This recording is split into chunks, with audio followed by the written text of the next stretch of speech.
प्यारे दोस्तों, आज मैं जो आपको कहानी सुनाने जा रही हूँ वह बहुत ही इमोशनल भावुक है। इस कहानी में एक 8 साल के बच्चे की दर्द भरी दास्तां है। कहानी बहुत ही खूबसूरत और दिल को छू लेने वाली है। तो चलिए सुनते हैं पूरी कहानी। सर्दियों की एक ठिठुरती शाम थी। डीएसपी विक्रम सिंह अपनी गाड़ी में बैठकर किसी महत्वपूर्ण बैठक के लिए जा रहे थे। सड़कों पर हल्की भीड़ थी और गाड़ी धीरे धीरे ट्रैफिक में आगे बढ़ रही थी।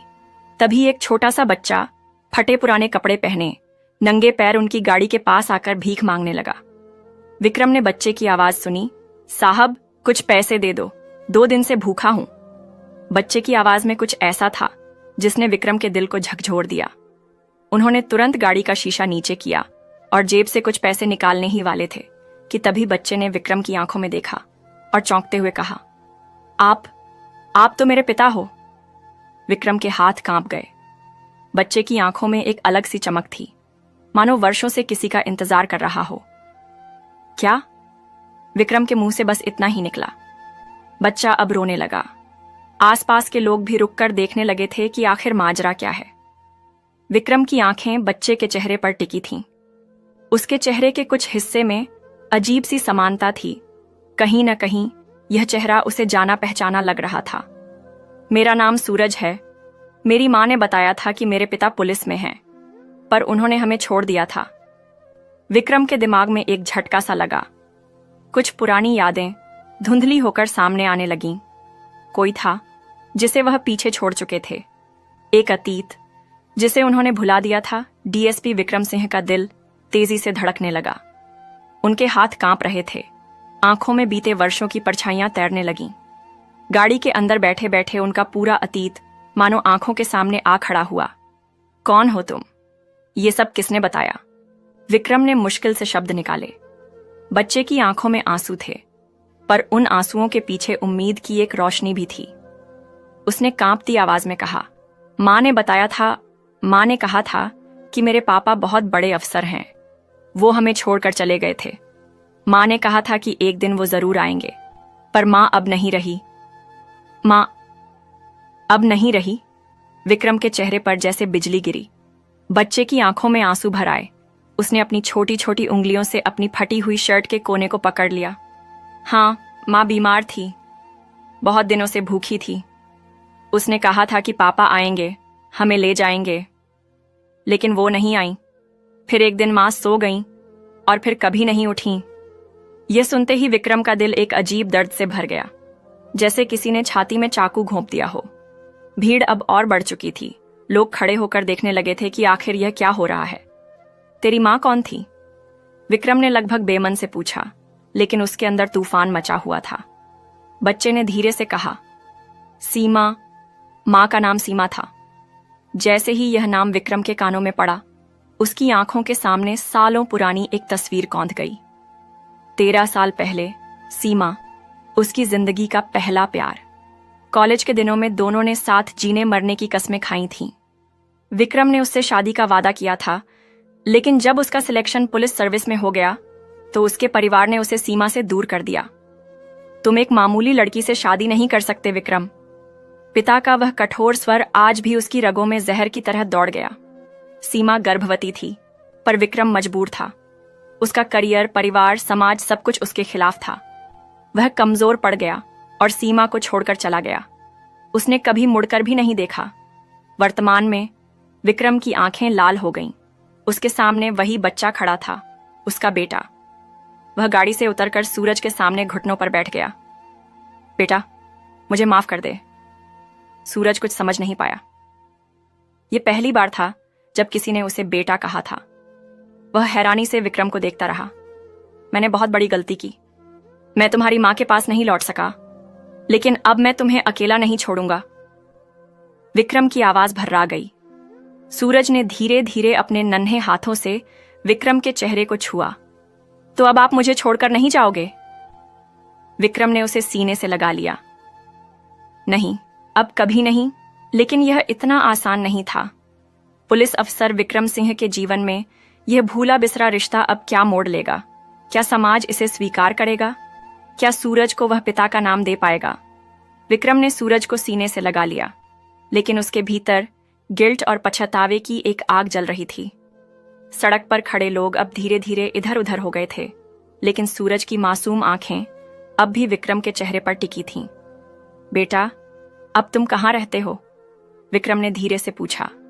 सूरज ने कांपती आवाज में जवाब दिया, जहां जगह मिलती है वहीं सो जाता हूं। कभी मंदिर के बाहर, कभी फुटपाथ पर, कभी कभी भूखा भी सोना पड़ता है। विक्रम का दिल बैठ गया। एक बच्चा जिसका बाप डीएसपी था, वो सड़कों पर भीख मांगकर पेट भर रहा था। यह सोचते ही उसकी आंखों में दर्द उतर आया। और मां जब बीमार थी तब तुमने किसी से मदद नहीं मांगी? सूरज की आंखों में आंसू आ गए। मां ने कहा था कि हमारे अपने ही हमें छोड़ गए तो गैरों से क्या उम्मीद करें। विक्रम को ऐसा लगा जैसे किसी ने उसकी आत्मा को चीर कर रख दिया हो। मां ने बहुत सहा था। पापा बहुत दर्द में थी। जब भूख लगती थी तो मुझे अपने हिस्से का खाना दे देती थी और खुद कई कई दिन भूखी रहती थी। मैं कहता था, मां तुम भी खाओ, पर वो बस इतना कहती, बेटा मां को भूख नहीं लगती। इतना कहते ही सूरज फूट फूट कर रोने लगा। विक्रम के पैरों तले जमीन खिसक गई। उसकी सीमा, जिससे उसने बेइंतहा प्यार किया था, जिसने उस पर आंख बंद करके भरोसा किया था, वो इतने दर्द में थी और उसने कभी पलटकर नहीं देखा। उसका मन खुद से सवाल करने लगा, क्या सिर्फ एक वर्दी पहन लेने से मैं एक अच्छा इंसान बन गया? क्या एक डीएसपी होने से मेरा वह गुनाह धुल जाएगा? क्या मैं एक मरी हुई औरत का कर्ज उतार सकता हूं? गिल्ट का एक तूफान उसके अंदर उठ रहा था। बेटा, मां ने आखिरी बार कुछ कहा था? विक्रम ने कांपती आवाज में पूछा। सूरज ने अपनी आंखों से आंसू पोंछे और धीरे से बोला, हां, मां ने कहा था, अगर कभी पापा मिलें तो उनसे कहना कि मैंने उन्हें कभी दोष नहीं दिया। बस इतना कहना कि सूरज को अकेला मत छोड़ना। विक्रम का शरीर सुन्न पड़ गया। आंखों से आंसू बह निकले। वो एक पल में टूट गया, बिखर गया। गाड़ी के पास बैठा एक हाई रैंक पुलिस अफसर आज खुद को दुनिया का सबसे गुनहगार इंसान महसूस कर रहा था। उसका अपना बेटा सड़कों पर भीख मांगता रहा। उसकी अपनी बीवी तिल तिल कर मर गई और वो इन सबसे बेखबर अपनी जिंदगी में मस्त रहा। विक्रम ने सूरज को दोनों कंधों से पकड़कर कहा, बेटा, मैं तुझे तेरा हक दिलाकर रहूंगा। मैं तुझे इस दुनिया की हर खुशी दूंगा। तेरा बाप तेरी जिंदगी के हर भूख, हर दर्द का हिसाब देगा। लेकिन क्या समाज उसे इतनी आसानी से अपनाने देगा? क्या विक्रम अपने गुनाहों का प्रायश्चित कर पाएगा? सूरज की मासूम आंखों में आंसू भरे थे और विक्रम के भीतर पछतावे की आग धधक रही थी। उसने सूरज के नन्हे हाथ अपने मजबूत हाथों में थामे और कहा, बेटा, आज से तेरा बाप तेरे साथ है। अब तुझे कोई भूखा नहीं सोने देगा, कोई तुझे ठोकर नहीं मारेगा। लेकिन सूरज ने अपना हाथ धीरे से खींच लिया। अब क्यों आए हो पापा? जब मां जिंदा थी तब कहां थे? विक्रम के पास इस सवाल का कोई जवाब नहीं था। वो बुद्ध बना खड़ा रहा। सूरज की आंखों में एक अलग ही दर्द था, भूख से भी बड़ा दर्द, ठुकराए जाने का दर्द। जब मां रोती थी तब कहां थे? जब हमें किराए के घर से निकाल दिया गया तब कहां थे? जब मैंने मंदिर के बाहर बैठकर लोगों के झूठे पत्तल से रोटियां उठाकर खाईं तब कहां थे? सूरज का एक एक शब्द तीर की तरह विक्रम के दिल को छलनी कर रहा था। उसकी आंखों के सामने अब कोई सम्मानित डीएसपी नहीं था, बस एक गुनहगार था जिसने अपने ही खून को दर दर की ठोकरें खाने के लिए छोड़ दिया था। विक्रम ने कांपते हुए सूरज के सिर पर हाथ रखा। बेटा, मैं पापी हूं, लेकिन अब और गलती नहीं करूंगा। सूरज ने कड़वाहट से कहा, गलती? यह गलती थी या गुनाह? भीड़ एक बार फिर रुकने लगी थी। कुछ लोग कानाफूसी कर रहे थे। ये डीएसपी साहब का बेटा है, इन्होंने इसे अपनाया क्यों नहीं? इतना बड़ा अफसर और अपना ही बच्चा भीख मांग रहा था। विक्रम को पहली बार अपनी वर्दी एक बोझ लगने लगी थी। सूरज ने आंसू पोंछते हुए कहा, अब मुझे अपने साथ मत ले जाओ पापा। मैं जहां हूं वहीं ठीक हूं। मुझे आदत हो गई है इस जिंदगी की। विक्रम का दिल कांप उठा। उसका बेटा उसे ठुकरा रहा था।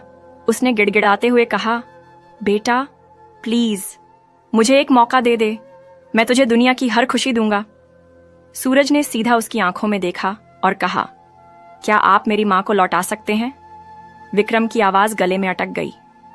उसका चेहरा पीला पड़ गया। सूरज ने धीरे से कहा, अगर मां को ही खोना था तो मैं यह सब क्यों चाहूं? इतना कहकर वह मुड़कर जाने लगा। विक्रम के पैरों तले जमीन खिसक गई। उसका अपना बेटा उससे मुंह मोड़ रहा था। विक्रम ने लड़खड़ाते हुए कहा, बेटा, मैं तेरा अपराधी हूं, लेकिन मुझे सजा मत दे। मुझसे जो हुआ मैं उसे कभी नहीं बदल सकता, लेकिन मैं तेरा भविष्य संवार सकता हूं। मैं तेरा पिता हूं, तुझे अपनाने का हर हक रखता हूं। सूरज ठिठक गया। आपने हक खो दिया था पापा, जिस दिन मां ने भूख से दम तोड़ दिया था। यह कहकर सूरज भीड़ में गुम हो गया। विक्रम अपनी जगह जड़ होकर खड़ा रह गया। सड़क पर लोग थे, गाड़ियां थीं, लेकिन वह एकदम अकेला महसूस कर रहा था। सूरज भीड़ में खो चुका था, लेकिन विक्रम अब भी वहीं खड़ा था, जैसे किसी ने उसकी आत्मा छीन ली हो। उसकी आंखों के सामने सब धुंधला हो रहा था। मैंने अपने ही बेटे को खो दिया। उसने इधर उधर देखा, लेकिन सूरज कहीं नहीं था। वो फुटपाथ के बच्चों से पूछने लगा। एक लड़का था, यही उम्र का, नंगे पैर, फटे कपड़े पहने। उसने कहाँ गया? बच्चों ने डरकर सिर हिला दिया। किसी को कुछ नहीं पता था। विक्रम को महसूस हुआ कि उसने सूरज को इतनी बार छोड़ दिया कि अब सूरज भी उसे छोड़ चुका था। रात गहरी हो चुकी थी।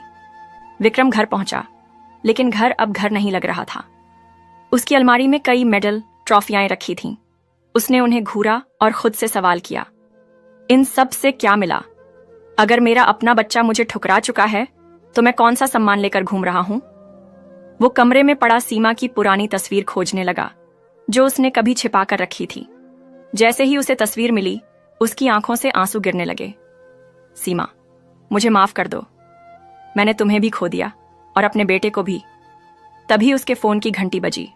साहब, फुटपाथ पर एक लड़का बेहोश पड़ा है। बहुत कमजोर लग रहा है, शायद भूख से। विक्रम के दिल की धड़कन तेज हो गई। सूरज? हाँ साहब, वही लड़का जो आपके साथ था। विक्रम फोन हाथ में पकड़े बिना देर किए बाहर निकला और जीप दौड़ा दी। जब विक्रम वहां पहुंचा तो देखा सूरज ठंड में सिकुड़ा हुआ बेहोश पड़ा था। उसके शरीर पर सिर्फ एक पतली शर्ट थी और चेहरा सफेद पड़ चुका था। विक्रम ने उसे गोद में उठाया और उसकी नब्ज टटोलने लगा। सूरज, बेटा, आंखें खोल। लेकिन सूरज बिल्कुल स्थिर था। भीड़ इकट्ठा हो चुकी थी। किसी ने कहा, साहब, इसे अस्पताल ले जाइए, जल्दी। विक्रम ने बिना समय गंवाए सूरज को गाड़ी में रखा और अस्पताल की ओर दौड़ा। रास्ते भर सूरज की ठंडी हथेलियां उसके हाथों में थी। विक्रम का दिल बुरी तरह धड़क रहा था। अगर इसे कुछ हो गया तो? अगर यह मुझे हमेशा के लिए छोड़कर चला गया तो? उसकी आंखों से आंसू बह निकले। भगवान, मेरी कोई भी सजा मंजूर है, लेकिन मेरे बेटे को बचा लो। गाड़ी अस्पताल के दरवाजे पर रुकी। विक्रम सूरज को गोद में उठाए दौड़ा। डॉक्टर, इसे बचा लीजिए। डॉक्टरों ने स्ट्रेचर मंगवाया और सूरज को अंदर ले गए। विक्रम वहीं दरवाजे के बाहर गिर पड़ा। अगर सूरज मुझे हमेशा के लिए छोड़कर चला गया तो मैं कभी खुद को माफ नहीं कर पाऊंगा। ऑपरेशन थिएटर की लाल बत्ती जल चुकी थी। विक्रम दरवाजे के बाहर बेसुध बैठा था। हाथ कांप रहे थे, आंखों से आंसू थम नहीं रहे थे। अंदर डॉक्टर उसकी जिंदगी की सबसे बड़ी परीक्षा ले रहे थे, उसके बेटे की जिंदगी और मौत की लड़ाई। हर गुजरता सेकंड विक्रम के लिए 1 साल जैसा लग रहा था। उसके कानों में सूरज के शब्द गूंज रहे थे, जब मां भूखी थी तब आप कहाँ थे? जब मैं भीख मांग रहा था तब आप कहाँ थे? विक्रम का मन चीख उठा, मैं गुनहगार हूं, लेकिन भगवान, मेरे बेटे को मत छीनो। अचानक ऑपरेशन थिएटर का दरवाजा खुला। डॉक्टर बाहर आए। विक्रम लपक कर खड़ा हो गया। डॉक्टर, मेरा बेटा कैसा है? डॉक्टर ने गहरी सांस ली और कहा, बहुत देर से भूखा था, शरीर बहुत कमजोर है, हालत नाजुक है, हम पूरी कोशिश कर रहे हैं। डॉक्टर, उसे बचा लीजिए, मेरी जान ले लीजिए, लेकिन उसे बचा लीजिए। विक्रम डॉक्टर के हाथ जोड़कर गिड़गिड़ाने लगा। डॉक्टर बिना कुछ कहे चले गए। विक्रम दीवार से टिककर बैठ गया। अगर सूरज को कुछ हो गया तो मैं कैसे जीऊंगा? घंटों बाद नर्स बाहर आई। मरीज को होश आ गया है, लेकिन बहुत कमजोर है। विक्रम ने बिना समय गंवाए कमरे की तरफ भागा। कमरे में सूरज सफेद चादर के नीचे पड़ा था। चेहरा पीला पड़ चुका था, आंखें आधी खुली थीं। विक्रम ने उसका हाथ पकड़ा। बेटा, पापा आ गए, अब कुछ नहीं होगा, सूरज ने कमजोर आवाज में कहा। अब क्यों आए हो पापा? विक्रम की आंखों से आंसू गिरने लगे। बेटा, मुझे माफ कर दे, मैं बहुत बड़ा गुनहगार हूँ, सूरज ने धीरे से कहा। माँ कहती थी कि पापा एक दिन आएंगे, लेकिन उन्होंने बहुत देर कर दी। विक्रम का कलेजा फट गया। बेटा, मैं तुझे अपना नाम दूंगा, तुझे इस दुनिया की सबसे अच्छी जिंदगी दूंगा। सूरज ने आंखें बंद कर लीं। मुझे नाम नहीं चाहिए पापा, मुझे मेरी माँ चाहिए। यह सुनते ही विक्रम जमीन पर गिर पड़ा। भगवान, मुझे सजा दो, लेकिन मेरे बेटे को मत ले जाओ। कमरे में सन्नाटा छा गया। सूरज की सांसें धीमी हो रही थीं। सूरज की सांसें कमजोर पड़ती जा रही थीं। उसके छोटे छोटे हाथ बेजान हो रहे थे। विक्रम उसके सिर पर हाथ रखे बैठा था, लेकिन उसकी आंखों में अब सिर्फ डर था। डर अपने ही बेटे को हमेशा के लिए खो देने का। डॉक्टर ने आकर सूरज की नब्ज चेक की। मरीज की हालत बहुत गंभीर है। अगर जल्दी कुछ नहीं किया गया तो हम उसे बचा नहीं पाएंगे। विक्रम का कलेजा फट गया। उसने डॉक्टर के सामने हाथ जोड़ दिए। डॉक्टर, इसे बचा लीजिए, जो भी करना पड़े कीजिए, मेरे बेटे को मत छीनिए। डॉक्टर ने गहरी सांस ली। हमें तुरंत खून चढ़ाना होगा, लेकिन इसका ब्लड ग्रुप रेयर है। विक्रम तुरंत बोला, मेरा खून ले लीजिए डॉक्टर, बस मेरे बेटे को बचा लीजिए। डॉक्टरों ने तुरंत खून लेने की प्रक्रिया शुरू कर दी। विक्रम स्ट्रेचर पर लेटा। उसकी नस से खून की बूंदें धीरे धीरे सूरज के शरीर में जा रही थीं। एक पिता अपने खून से अपने बेटे की सांसें वापस लाने की कोशिश कर रहा था। विक्रम की आंखों से आंसू लगातार बह रहे थे। सूरज, मैं तुझे बचाऊंगा, तू मुझसे दूर नहीं जाएगा। खून चढ़ाने के बाद सूरज की धड़कनें धीरे धीरे स्थिर होने लगीं। डॉक्टरों ने राहत की सांस ली, लेकिन सूरज की आंखें अब भी बंद थीं। विक्रम उसके पास बैठा रहा, उसका हाथ थामे हुए। बेटा, पापा अब तुझे कभी अकेला नहीं छोड़ेंगे। अचानक सूरज के हाथ में हल्की हरकत हुई। विक्रम ने घबरा कर देखा। सूरज की उंगलियां धीरे धीरे हिलीं। उसकी आंखें हल्की हल्की खुल रही थीं। विक्रम की आंखों में चमक आ गई। बेटा, पापा यहां हैं, तू ठीक हो जाएगा, सूरज ने धीमी आवाज में कहा। पापा, आप सच में मुझे अब छोड़कर नहीं जाओगे? विक्रम की आंखों से आंसू गिर पड़े। नहीं बेटा, अब कभी नहीं, मैं तुझे अपनी जान से भी ज्यादा चाहूंगा। सूरज की आंखों से भी आंसू बहने लगे। काश मां भी देख पाती कि पापा वापस आ गए। विक्रम का दिल चीर गया। उसने सूरज को सीने से लगा लिया और फूट फूट कर रोने लगा। सूरज के कमजोर हाथ अब भी विक्रम की हथेलियों में थे। उसकी धड़कनें धीमी थीं, लेकिन सांसें चल रही थीं। अस्पताल का कमरा सन्नाटे में डूबा था। सिर्फ मॉनिटर पर धड़कनों की धीमी आवाज गूंज रही थी। विक्रम सूरज के सिर पर हाथ फेर रहा था, लेकिन भीतर एक तूफान उठ रहा था। उसका ही बेटा, जिसे उसने कभी गोद में खिलाया तक नहीं, आज उसकी गोद में बेहोश पड़ा था। सूरज की आंखें हल्की सी खुलीं। उसने विक्रम को देखा और कमजोर आवाज में बोला, पापा, मैं ठीक हो जाऊंगा ना? विक्रम का गला भर आया। उसने सूरज के सिर पर प्यार से हाथ फेरा। हाँ बेटा, तू बिल्कुल ठीक हो जाएगा। पापा, अब तुझे कभी अकेला नहीं छोड़ेंगे। सूरज की आंखों में आंसू आ गए। पापा, माँ ने कहा था कि जब भी तकलीफ में रहो तो भगवान से मांग लो, पर मैंने तो सिर्फ माँ को मांगा था, भगवान ने मेरी नहीं सुनी। विक्रम का दिल चीर गया। बेटा, मैं भगवान से तुझे मांग रहा हूं, मेरी सुन लेगा ना? सूरज ने हल्की सी मुस्कान दी। पता नहीं पापा, भगवान भी उन्हीं की सुनते हैं जिनके पास कोई अपना होता है। विक्रम की आंखों से आंसू छलक पड़े। उसने सूरज का हाथ कसकर पकड़ लिया। बेटा, अब तू अकेला नहीं है, तेरा पापा तेरे साथ है, हमेशा के लिए। लेकिन तभी डॉक्टर अंदर आए। उनके चेहरे पर चिंता थी। हमें अभी और टेस्ट करने होंगे, बच्चा बहुत कमजोर है, अगर शरीर ने खून स्वीकार नहीं किया तो खतरा बढ़ सकता है। विक्रम घबरा गया। डॉक्टर, कुछ भी कर लीजिए, मेरे बेटे को बचा लीजिए। डॉक्टर सिर झुकाकर बोले, हम पूरी कोशिश कर रहे हैं, लेकिन आपको हिम्मत रखनी होगी।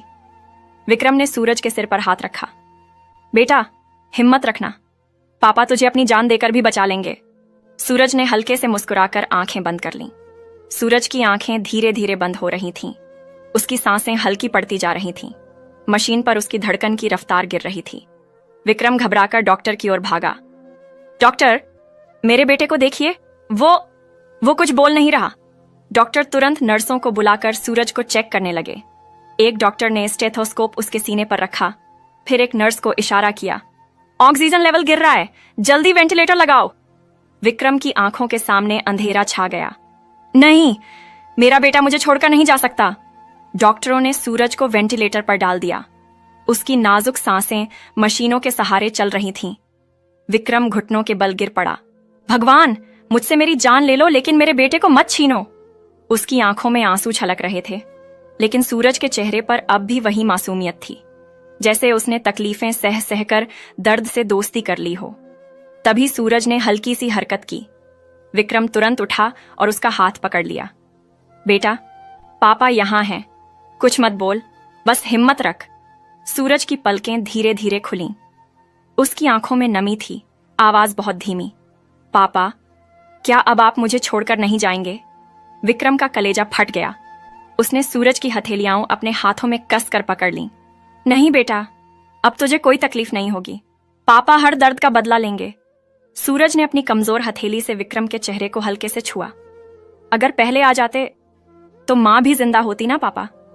विक्रम के अंदर कुछ टूट कर बिखर गया। हाँ बेटा, मैं ही गुनहगार हूं। मैंने तुझे और तेरी मां को छोड़कर बहुत बड़ा पाप किया। सूरज की आंखों से आंसू गिरने लगे। अब मैं बहुत थक गया हूं पापा। विक्रम घबरा गया। नहीं बेटा, तू सो मत, मुझसे बात कर। लेकिन सूरज की पलकें धीरे धीरे बंद होने लगीं। उसकी हथेलियां ढीली पड़ने लगीं। मशीन की बीप की आवाज अचानक तेज होने लगी। डॉक्टर घबराए हुए दौड़े आए। विक्रम पागलों की तरह सूरज को हिलाने लगा। बेटा, आंखें खोल, तुझे अपने पापा पर भरोसा है ना? लेकिन सूरज की नन्ही पलकें अब स्थिर हो चुकी थीं। सूरज की नन्ही पलकों का स्थिर हो जाना, उसकी ढीली पड़ती हथेलियां, सब कुछ जैसे विक्रम की दुनिया को उजाड़ रहा था। नहीं, मेरा बेटा मुझे छोड़कर नहीं जा सकता। विक्रम का दिल बुरी तरह कांप उठा। मशीन पर सूरज की धड़कनों की रेखा गिरती जा रही थी। डॉक्टरों ने तुरंत सीपीआर देना शुरू किया। इंजेक्शन लगाओ, डॉक्टर ने आदेश दिया। एक नर्स ने इंजेक्शन तैयार किया और सूरज की नस में डाल दिया। विक्रम दीवार से टिककर खड़ा था। उसकी सांसें रुकने लगी थीं।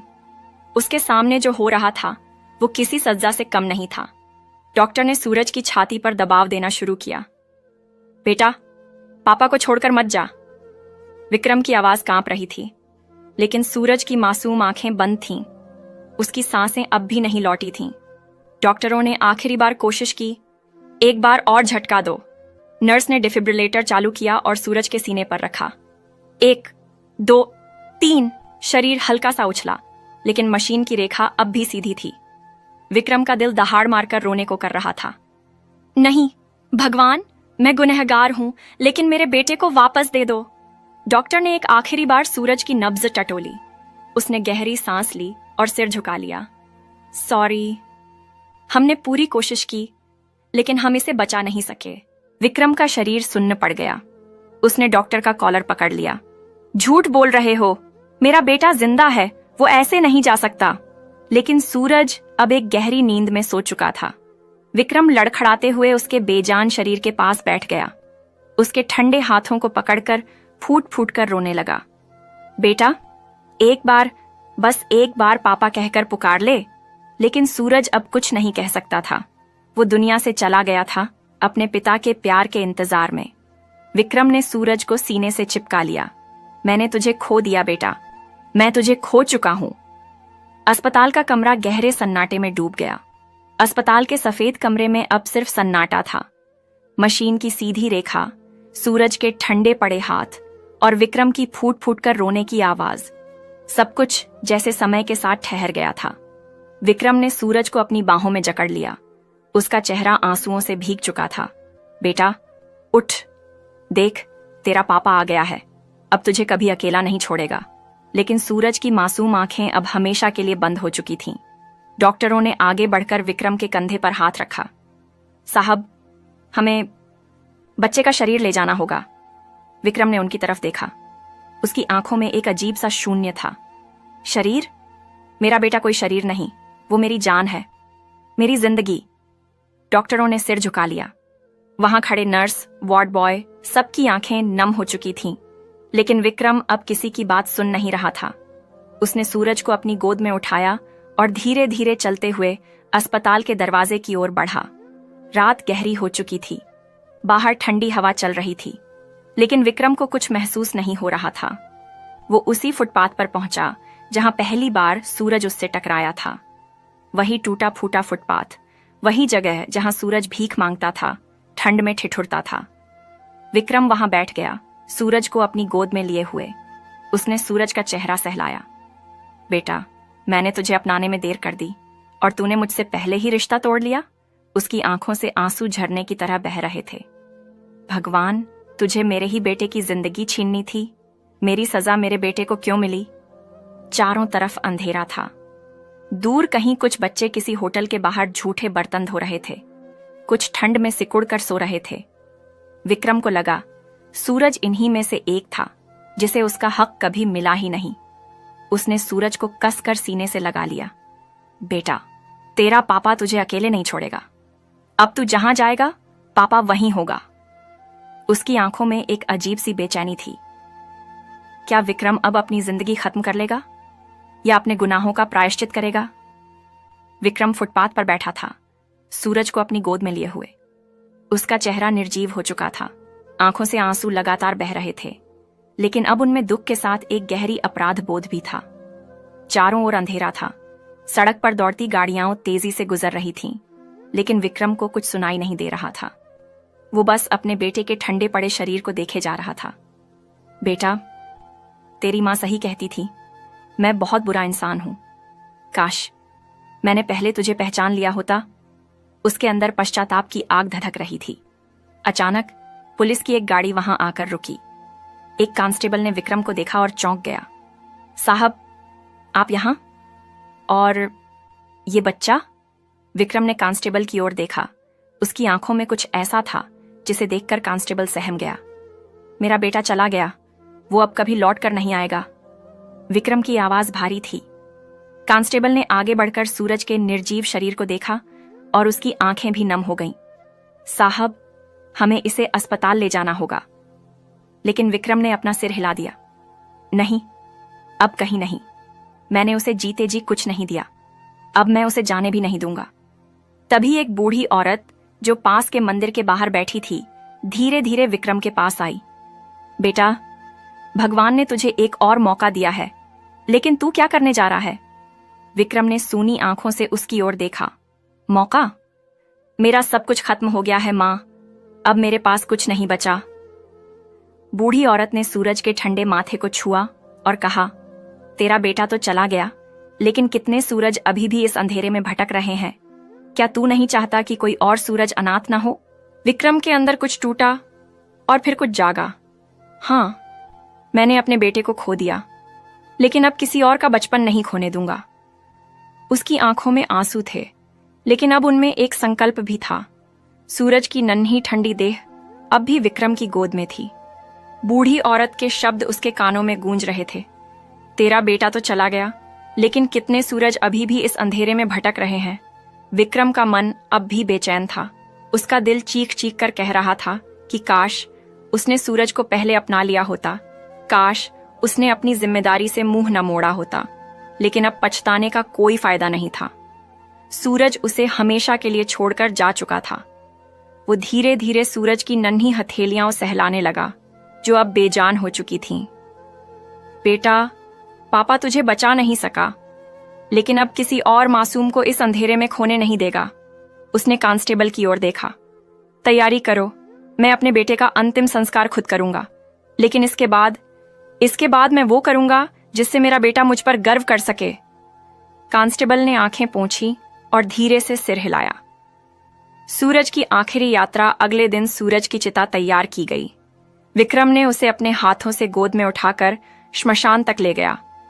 उसकी आंखें लाल थीं, लेकिन अब उनमें आंसू नहीं, बल्कि एक अटूट संकल्प था।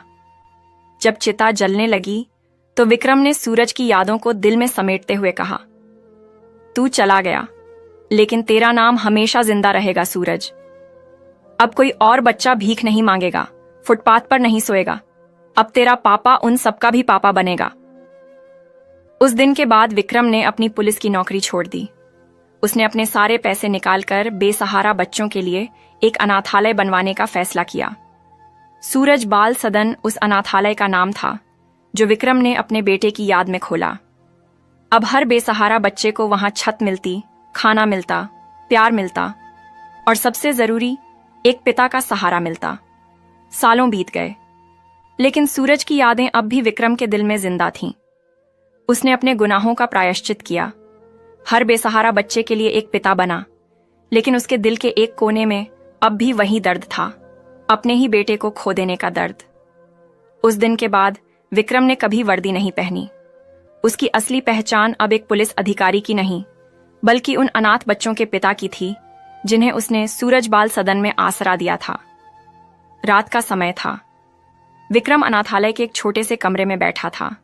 दीवारों पर बच्चों की तस्वीरें लगी थीं, हंसते खेलते, नाचते, पढ़ते हुए। लेकिन उन्हीं तस्वीरों के बीच एक कोने में सूरज की तस्वीर भी थी, जिसे विक्रम रोज घंटों तक निहारता था। उसकी आंखों में नमी थी। उसने सूरज की तस्वीर को अपनी हथेलियों में लेकर धीरे से कहा, बेटा, मैंने कोशिश की कि कोई और सूरज भूखा न सोए, कोई और बच्चा अपने पिता की राह न देखे, लेकिन मैं तुझे वापस नहीं ला सका। उसकी आवाज भर्रा गई। काश मैंने पहले तुझे पहचान लिया होता, काश मैंने पहले तुझे गले से लगा लिया होता। कमरे में बस सन्नाटा था। सिर्फ एक मोमबत्ती की लौ टिमटिमा रही थी, जैसे सूरज की यादों को रोशन कर रही हो। रात गहरी हो चुकी थी। विक्रम अपनी कुर्सी पर बैठा था, सूरज की तस्वीर सीने से लगाए। उसकी आंखें धीरे धीरे बंद हो रही थीं, जैसे अब शरीर भी इस अकेलेपन से हार मान रहा हो। उसकी सांसें हल्की हो गईं और अचानक उसे लगा कोई पास खड़ा है। उसने धीरे धीरे आंखें खोली। सूरज, वही मासूम चेहरा, वही चमकती आंखें, वही हल्की मुस्कान। पापा। विक्रम की आंखों से आंसू गिर पड़े। उसने हाथ बढ़ाया, लेकिन सूरज दूर खड़ा मुस्कुरा रहा था। अब तुम अकेले नहीं हो पापा, अब मैं तुम्हें लेने आया हूं। विक्रम का दिल हल्का हो गया। उसकी आंखों से आंसू गिरते रहे, लेकिन होंठों पर एक सुकून भरी मुस्कान थी। सालों बाद सूरज और विक्रम फिर से मिले, जहां दर्द, पश्चाताप और अकेलापन नहीं था, जहां सिर्फ प्यार था। दोस्तों, क्या कहना है आपको इस कहानी के बारे में? कमेंट करके जरूर बताएं। वीडियो को लाइक करें और इसी तरह की कहानियां देखने और सुनने के लिए हमारे चैनल को सब्सक्राइब करके घंटी को दबाकर ऑल पर सेट कर लीजिए, ताकि आने वाली वीडियो का नोटिफिकेशन आपके पास तुरंत पहुंचे। मिलती हूं आपसे अगली वीडियो में। वीडियो को पूरा देखने के लिए आपका बहुत बहुत धन्यवाद।